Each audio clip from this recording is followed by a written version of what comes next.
Check this out, Brian. Sit on the people that you care about, man. We will come here and we will kill you! What the fuck?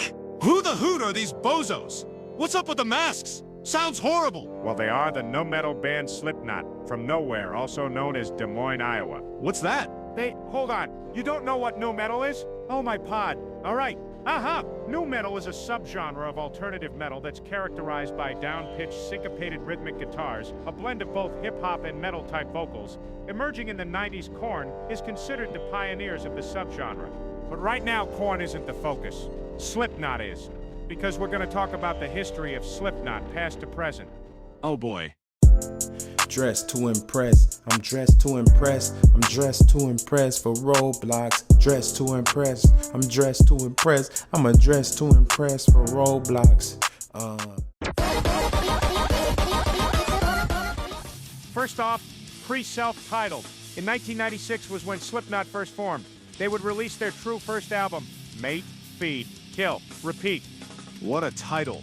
Before their official debut album, they were less nu metal and more death metal, and surprisingly, jazz and funk here and there.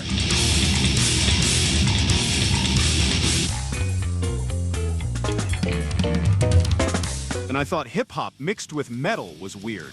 Now, jazz and death metal? I'm dreaming. Fact about this album, this is the only album featuring the original vocalist for Slipknot, Anders Kulsefny.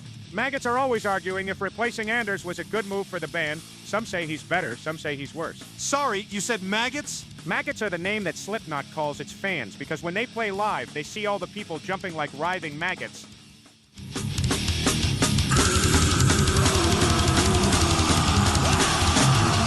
This moment's incredible!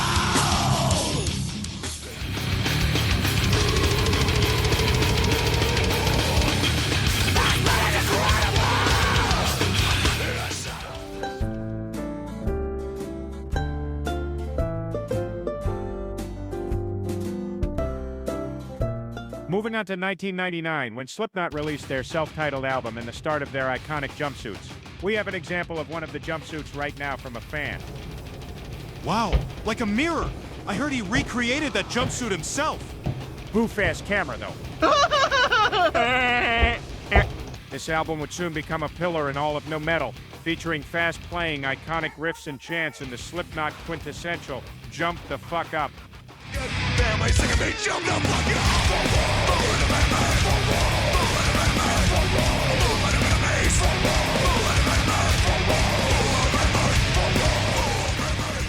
Wow, a truly insane performance and crowd participation. If I were there, I might get trampled. This was the time when Slipknot and Limp Bizkit had a feud, when a rumor went around that Limp Bizkit called Slipknot fans big fat ugly kids in the same clip I showed you, Brian. One, I'm a fat ugly kid. Fans, for the most part, enjoy all kinds of music, like Limp Bizkit, maybe. So what you're basically saying is that your fans are fat ugly kids too? Is that what you're trying to say to me, Mona? Huh? Is that what you want to say? You want to talk to All that fighting began because of that small little comment. Wow. Fortunately for nu metal, the fight ended in 2001 when the 9/11 attacks occurred. Both bands didn't feel like fighting anymore. Artists who can play guitar versus artists who can't strum to save their fucking lives.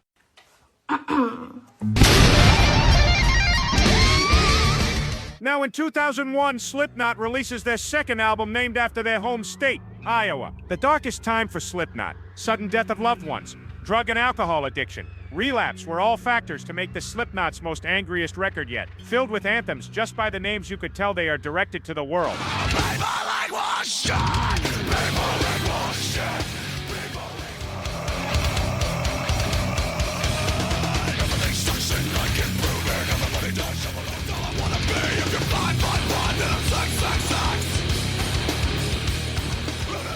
Wow, they were just kids who had suddenly became famous too quickly, and it was too much for all of them to bear, and now millions of fans worldwide wait for this highly anticipated album that would become Iowa. I feel bad for them. Now you're understanding it, Brian.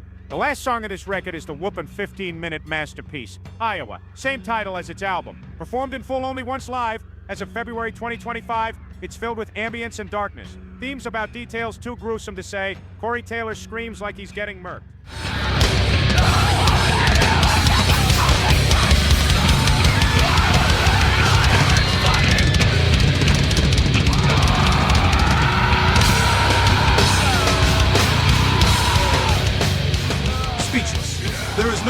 signature in this section. The guitars just screech and scratch, and the drums are beaten into pulp. A metaphor for psychosis and insanity. What a way to express those dark emotions. Yes, indeed. The time between these three albums were considered the golden age for Slipknot, as they were the youngest and most rowdiest in this time. Though there are 4 more albums to cover, all good in their own rights. Like and subscribe for part 2 if you want to learn more about the history of Slipknot, world-renowned nu metal band.